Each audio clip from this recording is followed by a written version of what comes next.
John, two U.S. officials are now confirming to us that Marines are on their way to Benghazi. This will be a anti-terrorism security team, a FAST team is what they are called.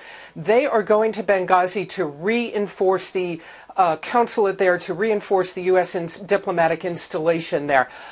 You saw that Secretary of State Clinton has asked for additional security.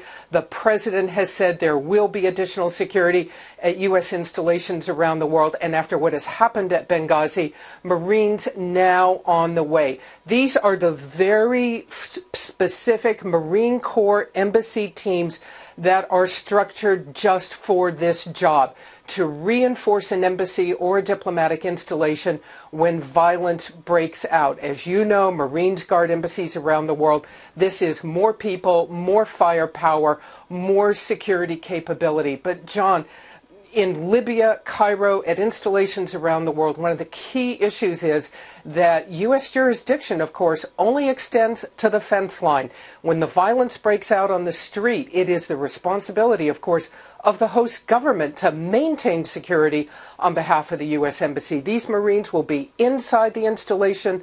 They will guard it. They will provide security for the U.S. Personnel who work there.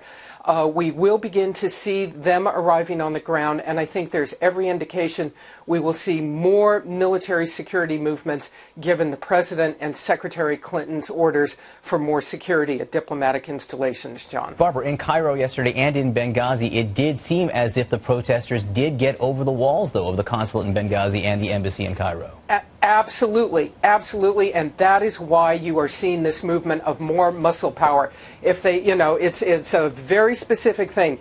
On the street, it is the host country's responsibility. Once they climb the fence line, if you will, once they climb the embassy fence, then it is security inside the embassy, but it is still the responsibility of the host government to make sure it doesn't get to that point. I think that you will see the U.S. administration is very concerned that these governments maintain their responsibility for security on the street, and it does not get to that point.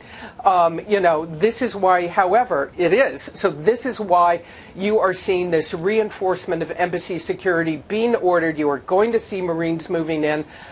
You are going to see them taking a very assertive posture.